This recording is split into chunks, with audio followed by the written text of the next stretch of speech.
Welcome to Beekeeping Today podcast presented by Bee Culture. Beekeeping Today podcast is your source for beekeeping news, information, and entertainment. I'm Jeff Ott. And I'm Kim Flatham. Hey, Jeff and Kim. Today's sponsor is Global Patties. They're a family-operated business that manufactures protein supplement patties for honeybees. It's a good time to think about honeybee nutrition. Feeding your hives protein supplement patties will ensure that they produce strong and healthy colonies by increasing brood production and overall honey flow. Now is a great time to consider what type of patty is right for your area and your honeybees.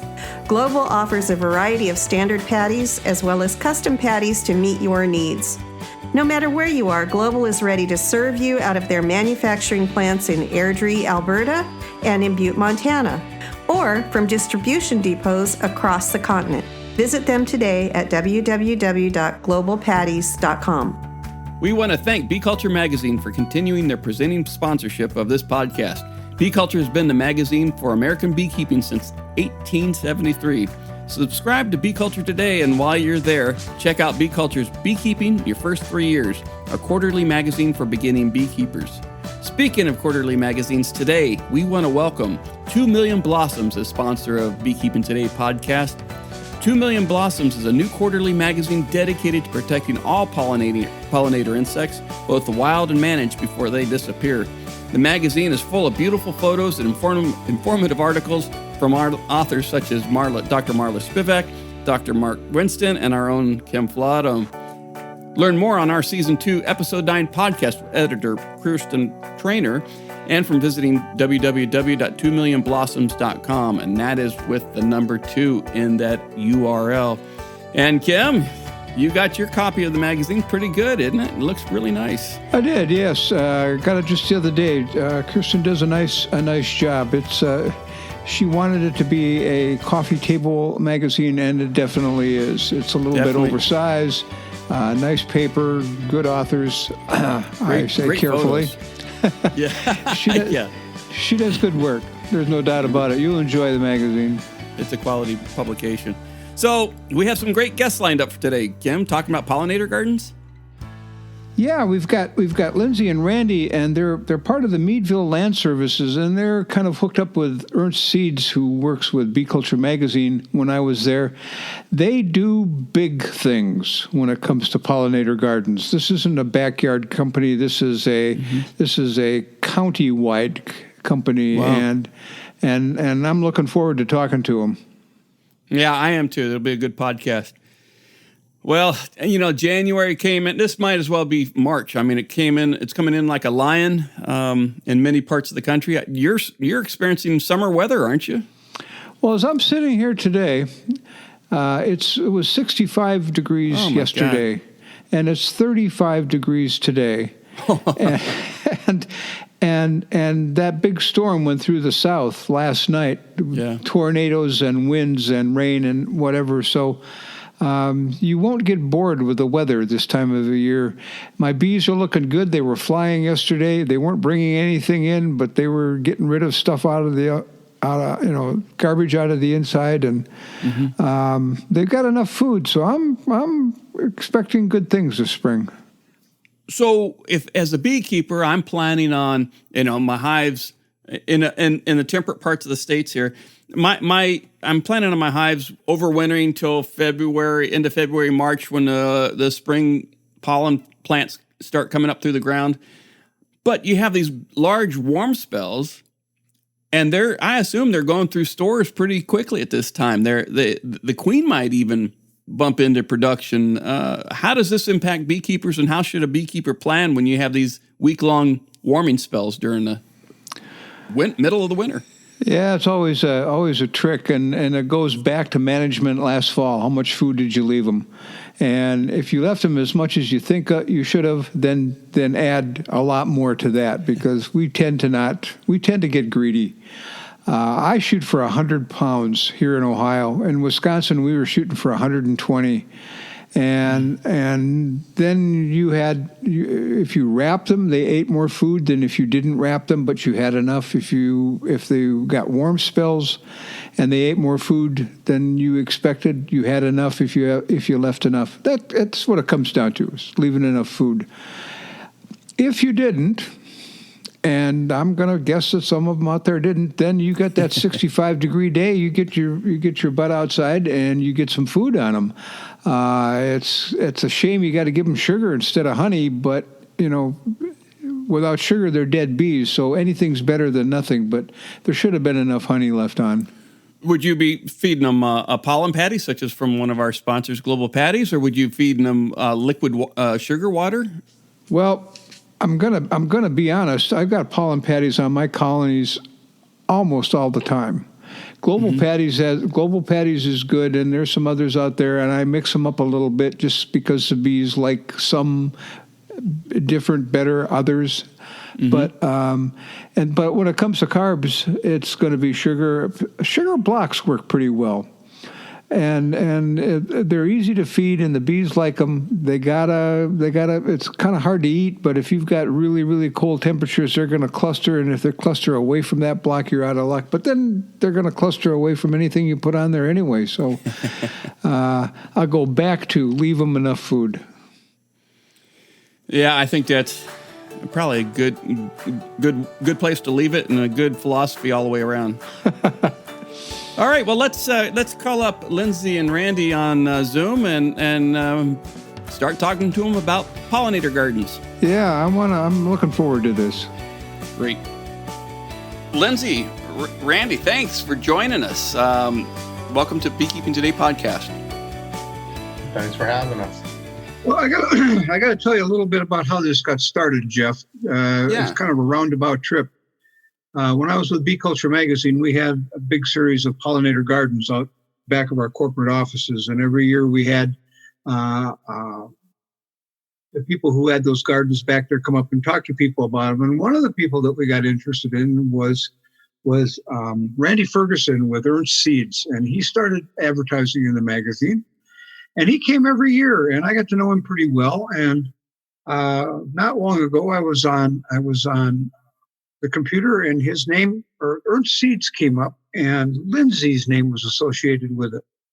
So I put two and two together, and I got a hold of Lindsey, and she is not actually with Ernst Seeds. She's with the Meadville Land Service company. And now I'm going to get out of the way and, Lindsey, let you tell me what it is you guys, how is the relationship and what do you guys do? At Meadville Land Service, we are a mobile restoration company. We decided to start a new division called Ernst Pollinator Service, and we went back to our roots, and we are installing pollinator habitat and vegetation. So you're working with the Ernst Seed Company. You're actually two companies, but you're working together very closely? Yes, we call each other cousin companies. Our president is Robin Ernst, and that is the daughter of the founder of Ernst Seed. So technically, We're actually right down the road from each other, and we're cousin companies. All right. Well, I've done a little research on the kind of work you guys do, and our goal, of course, is dealing with pollinators. And I'm going to say exclusively honeybees, but certainly all pollinators. And I know you guys, a lot of what you do is that, but you also do some grasses and things. But when it comes to the pollinator work, my thought here was you're what's the word I want to use? You're a big company. You don't do backyards. You do 2 and 5 and 10 and 50 acre plots. And beekeeping organizations, and then I belong to one of them, we look at a 50 acre pollinator plot and don't even know where to start. How do you approach a company and say, you've got a 50 acre lawn here, we'd like to help you organize it so you could put in a pollinator plot. You would be helping you for the community. You would look good in the community. You would be helping pollinators and beekeepers in the area. But how do you even begin that? And that's where you guys come in. Is I would approach you. Is that correct?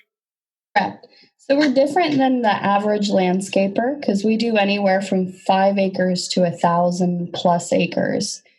We have specialized equipment to do all different sizes and different locations.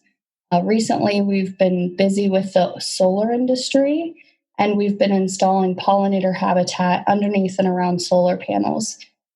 Vegetation has to be addressed in every project, and with the pollinators running out of habitat, they might as well use the full potential of the ground and give back. So it's very exciting to see the different industries that are going into pollinator habitat.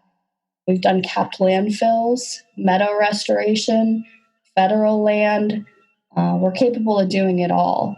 And our form of how we install is called a no-till drill, so you're not disturbing the land.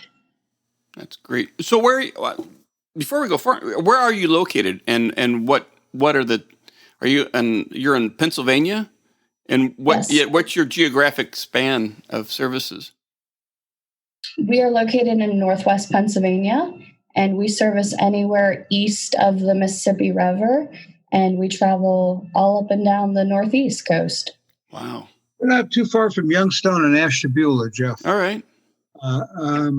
Kind of a triangle there. So that gives you an idea of the northeast part of Ohio and the northwest part of Pennsylvania. So, but you guys, you go everywhere. Yeah. That's a pretty ambitious project. So I guess if my local bee club or some local bee club wanted to approach a corporation and say, we'd like you to put in 10 acres of pollinator gardens that worked well for the pollinators in our area, because I'm guessing you're going to be somewhat specific. If you're going to be down in Kentucky, you're going to use a different seed mix than if you are up in Maine, right? Correct. So we take the project's goal into consideration. Is their goal beekeeping on the site? Is their goal beautification of the site? And then from there, we work with Ernst Seed to develop a seed mix. But also we take into consideration geographically where the project is located to make sure we're using the correct ecotype of seed, so it's native to that area. Yeah, that's good. The seed mix, Jeff, I'll just tell you, the seed mix that Ernst Seeds gave us, I want to say it's 5 years now, and it's better every year. Yeah, I remember seeing the garden last summer when I was there in town. It was really nice, really nice. They did a good job, and we get Randy out there, and he just takes pictures and pictures and pictures, because it looks good, and it does well. So, my compliments to Ernst Seeds. So I'm a bee club and I got a project, or I'm a corporation and I want a project, and you just said 50 acres to 1,000. I can't imagine a pollinator area 1,000 acres. I'd love to see that. What I guess it comes down to 50 acres, relatively easy access, relatively level land. I know you guys do wetland constructions and you do some stream restoration. I want to get to that in a minute.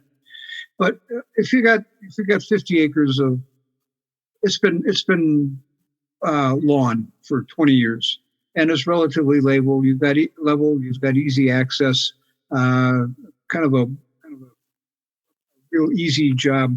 50 acres, you've got a seed mix that's adapted to the location that I want you to put it in. What's that cost? So, and it varies tremendously on what the intent of the site is. Just calling it a pollinator site doesn't necessarily put a fixed price to it. A lot of it has to do with the biodiversity, the different species of plants you want in the site. Typically, a pollinator site is going to be heavier on the wildflowers, a little lighter on the grasses. A more naturalized native setting would be heavier on the grasses, a little lighter on the flowers. Ballpark, I'd give you about $1,200 to $1,800 an acre for installation. I've been at this long enough to know that once I put it in, I can't go away. There's some maintenance down the road that's required. Do you do that? We do offer that service. Sometimes a client has an operations and maintenance team that they've been working with that they would prefer to stick with. And in cases like that, we do offer a consulting service to work with their O&M team So we'll come out, for the first 3 years after planting, come out and make site assessments and work with our O&M team to specify a plan based on what the site conditions are. Yeah. Well, Ernst Seeds told me how to take care of it, and I've been following their instructions, and it seems to be working quite well. So yep. It's doing what it's supposed to be. All right. So that's the 50-acre great big place. And one of the things that also you talked about is stream bed or wetland construction. And can you take land that isn't all that nice and isn't all that easy and make it useful? I guess, again, land that's not so nice and not so great is a broad brush. Yeah, I appreciate that. Yeah. But there is opportunity in most property, in most land. It may not be the most easy land to work with, but oftentimes there's something that can be done. Even pocket pollination. Identifying those areas that are more conducive to work with. If you identify those areas and kind of micromanage the site into a more pollinator-friendly site, and avoid the harder to traverse areas that are less likely to be successful, and kind of work with what you've got within the landscape, you can typically find some opportunity just about anywhere to work with it. Is that what you meant by pocket pollination? That you find the areas you can work with within a larger? Yeah. So you could have a 100-acre piece of property that's open field that has a certain percentage of flat ground. Some of it might be rocky and ledgy and steep sloped. If you can identify those areas in that property that have decent enough soil conditions, they're not just pure shale. They're not so steep that you can't walk up them. Identify those areas on the property and work with what you've got to incorporate that pollinator-friendly habitat. Typically, on most any property, you can find opportunities to do that. Oh, good. So you have maybe Kim was getting ready to go down this road, but if I was a club or a city manager or corporate maintenance or corporate grounds person, and I started thinking, well, it'd be nice to beautify my X area, what's the first thing I do, and what are the things I need to consider to start planning doing this? What can I do before I call you to give you the information you need to plan properly? A soil sample goes a long ways to know what kind of ground you're working with to start. Between that and that gives you an idea of what those soils are going to do throughout the year, different rain, storm events. Obviously, a heavier clay soil is less drained. A sandier soil is going to react completely different. So to get some of an understanding some of the structural components of the ground you're working with, that'll get you started in trying to select a species diversity mix that will work with what you have. So the soil sample, and would that be a single soil sample? You take it from several different locations? How do you do that? Typically, you'll take it from several locations on the property. You could submit multiple soil samples based on the different locations of the property. A lot of times, you can make a visual assessment, and if soils are fairly similar, you can still take soil samples from different parts of the property and put them together and mix it for an average. Oftentimes, that works just fine. Once the soil sample's analyzed and you've got an understanding of what you're working with, starting that seed selection based on the soils you have and your geographic location, you can start putting that seed mix together. And then as far as the next steps, it really boils down to contacting someone like us that has experience with the installation, understands the maintenance, and starting that conversation and getting a bid proposal, a price proposal on what it'll take to meet your goals. Do you also work with landscape architects for different designs and different layouts? I typically don't. I think Lindsey's probably had some conversations with some of those folks. I'm typically working on the commercial end of things, and the goal is to get a native vegetation stand in an open field, not a tremendous amount of landscape architecture going into it, or on the commercial side with the solar arrays. But Lindsey might be able to answer that question a little better. There has been a couple that have come to us to ask for like a smaller 5 to 15 acre project where an engineer is involved also. The biggest thing is understanding the project's goal and what their long-term maintenance plan is. If they don't plan on ever touching it or maintaining it, then we want to make sure that we have a durable species that can handle it. Yeah, I would guess that's I'm going to use the term, the biggest enemy of a good planting is you've got a group of people that are real enthusiastic for 3 or 4 years, and then they go away, and the planting is left to its own devices. And if you think of that, if you plan on that before you get started, you can say, okay, maintenance is going to be up and down over the next 10 years. We need something that's going to be reliable no matter what. We've got lots of attention or no attention at all. So do you take that into account too? Yeah, we find our maintenance is most critical in the first 3 years. But with that being said, you also want a trained eye who knows the difference between goldenrod and thistle. But then you also need somebody who's not going to come out there and completely mow off the site. I can't tell you how many times I have somebody tell me, oh yeah, it was gorgeous. And then all of a sudden, our O&M team didn't understand that it's native pollinator habitat. So they just mowed it like you mow grass.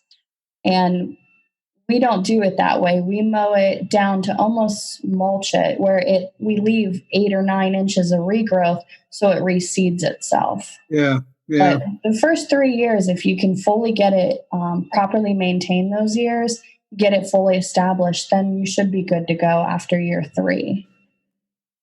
I would guess also that you see in some of the pollinator gardens that we had at the Root Company out back, one of the problems that we saw with some of the seed mixes, not yours, but some of the seed mixes, was after about 4 years, you've got probably only 2, maybe 3 dominant species.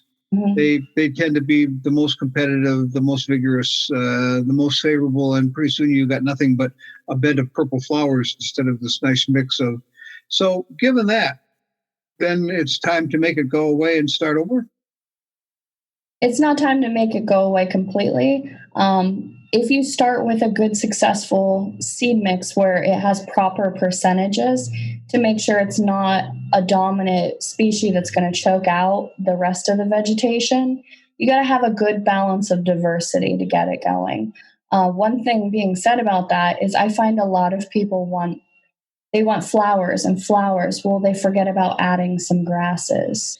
And if you just have 100% flowers over time, you might need to reseed it.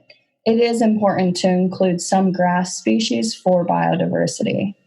That makes sense, I guess. But yeah, and I can see why people want just flowers. I want to feed butterflies and bees. I don't want to feed cattle and angleworms. But I guess that's probably what you need to do to convince people that this is the seed mix that's the best here. It's not going to be 100% flowers. And then there's another thing. I want stuff blooming in February, and I want stuff blooming in November. Mm-hmm. And they're all the time in between. Are you able to accommodate that for most places? Yeah, we take into consideration the bloom period. Also, how much rain the site is going to get, if it needs to be a drought tolerance or rain tolerance species. If it's going to be around a solar farm, a solar panel, it's going to have shade. So is it a shade tolerant species? Yeah. There's lots of things to take into consideration. And some of our projects, we've had different developers explain they want, even sometimes I see developers leave a little patch of bare ground for burrowing species and burrowing insects. We have developers who want shrubberies around the buffer zone to feed different types of species. And it's very exciting when I see a developer who's really passionate about doing the full project and taking into consideration all the different species. One of the things that we're seeing, and Jeff, this is in your part of the world rather than the East Coast where the rest of us are here, is that growers are beginning to look at, and I'm thinking almond growers specifically, but other growers of other crops are beginning to look at providing between row forage, not only to control erosion, but for soil amendment, to help soil, to provide pollinator food during the non-bloom season, all of the good reasons that are going on there. Are you working with any growers yet? Has anybody approached you for any of this? No, not to my knowledge, no. I wonder if that's more like a Midwest thing. I haven't seen it here on the East Coast. Well, it's almost nowhere. Yeah, it's almost nowhere yet, but people are beginning to look at when beekeepers move bees in pre-bloom, there's no food there. And what some of the growers, I know I'm talking almond growers here and there all out west, but this is spreading. Some of the growers are looking at is having something blooming there. So when I bring in 300 colonies for a great big apple orchard, I don't have to feed them. I'm not feeding them sugar. What they're able to do is to feed on natural growth, natural habitat that's on the edge of the orchard.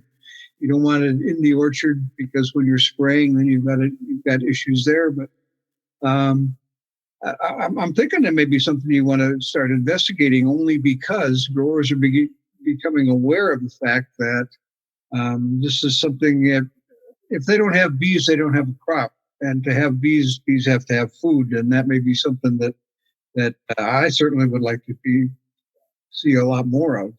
Yeah, absolutely. It would be exciting to see more growers consider, installing this vegetation so that way they can feed them naturally. I'm curious as how many different varieties of flowering pollinator plants do you have available? It really depends on the site conditions.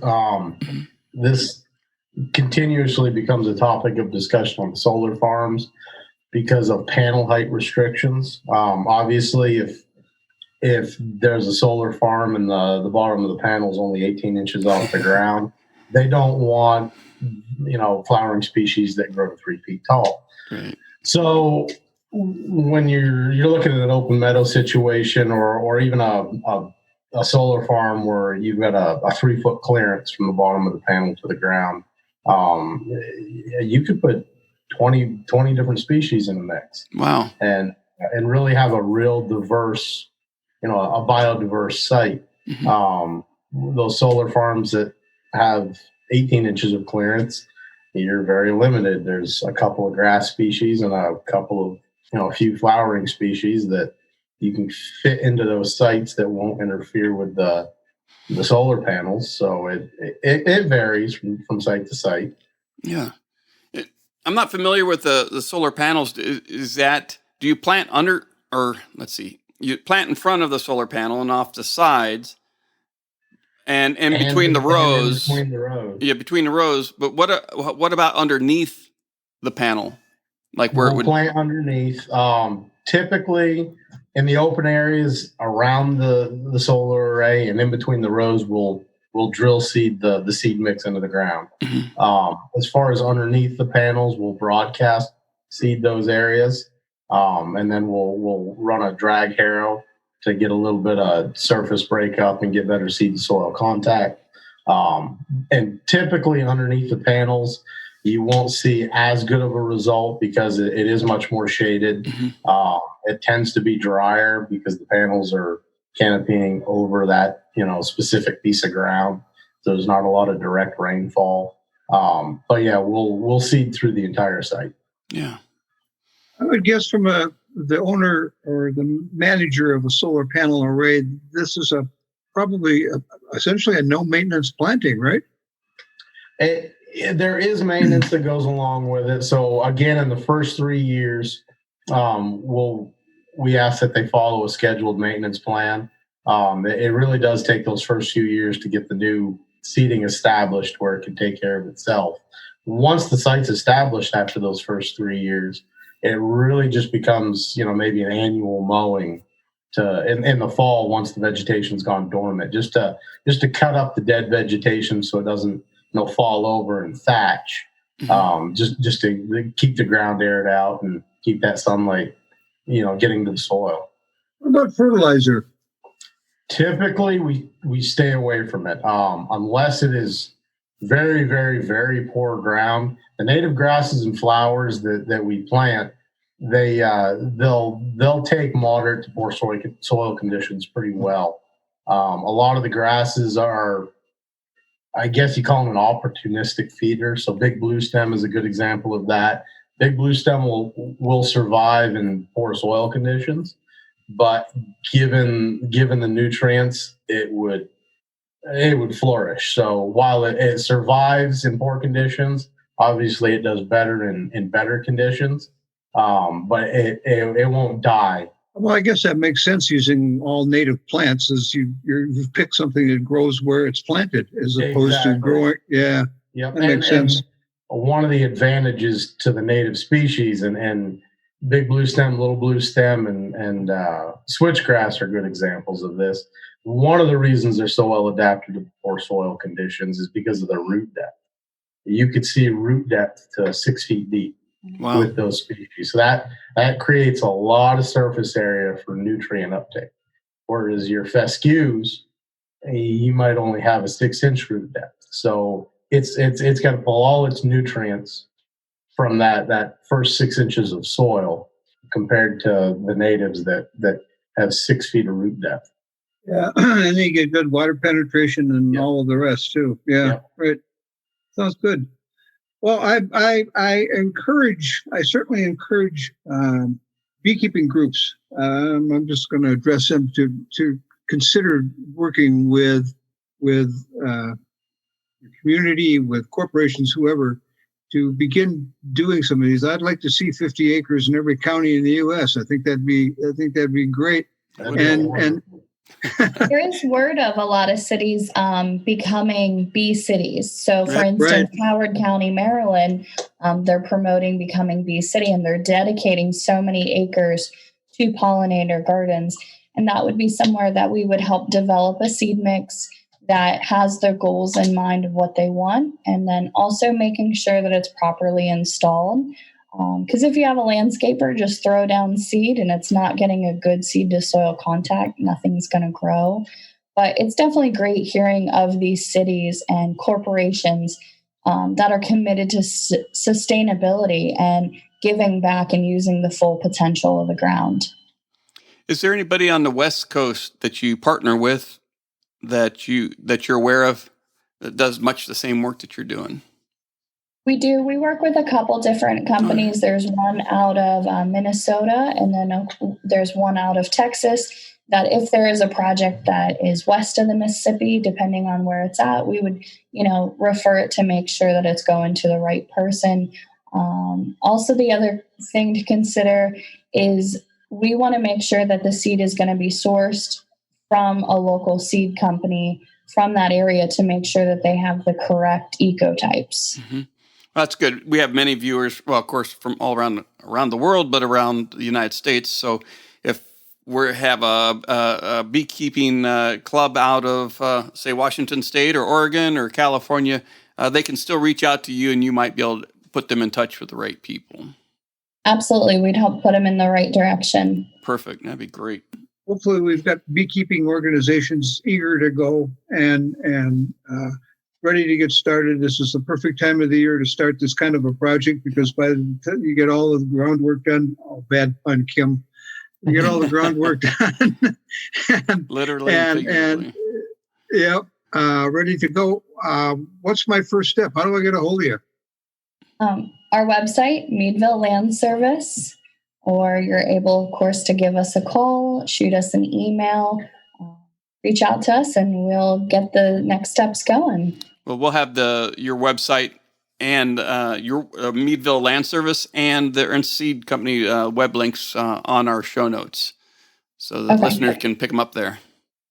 Yeah, so Ernst Seed would be the seed provider, and then us at Meadville Land Service, Ernst Pollinator Service, we're the installation company. Great, thank you. Hand in hand. That's a good. A nice marriage. It sounds like. No, they're cousins. They're not married. They're not married cousins. Cousins.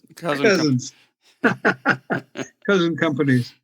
All right, good. Well, thank you for this today. It's been encouraging, and I hope we're able to talk some people into using your services. But the bigger picture is in helping bees and other pollinators do better. So thank you. I think it's great. Thanks for joining us. Thank you.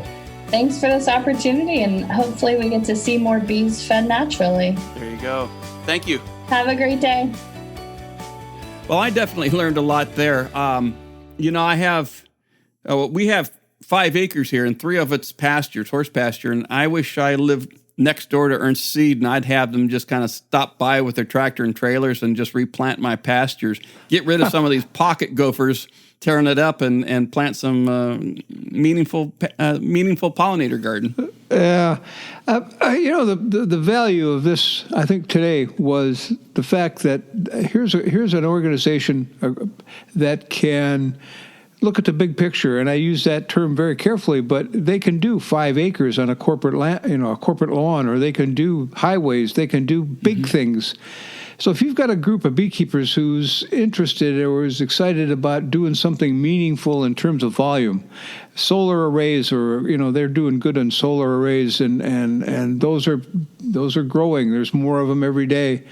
So if you've got a group of beekeepers who want to do something on a big scale, these are the kind of people to talk to. And they mentioned some people on the West Coast and in the Midwest and the mountains. Yeah. So the groups are out there.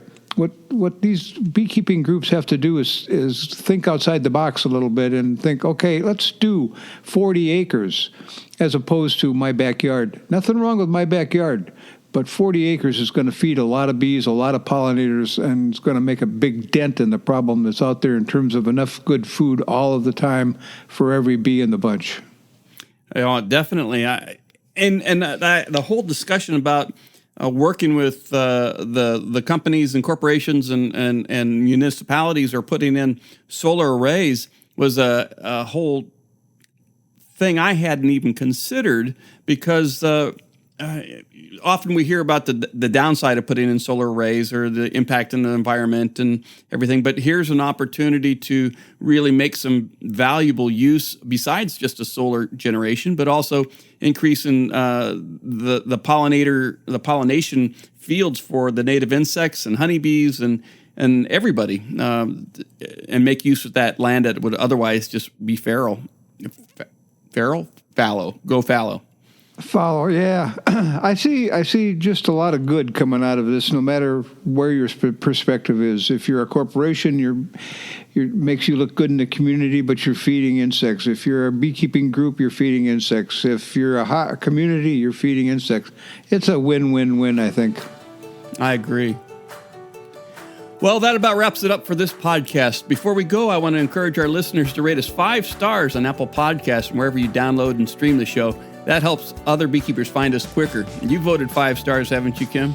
Every time, Jeff. There you go. Hey, we want to thank this week's sponsor, Global Patties. Check them out at www.globalpatties.com. And while you're there, give them a shout out for sponsoring this episode. And finally, we want to thank you, the Beekeeping Today podcast listener, for joining us on this show.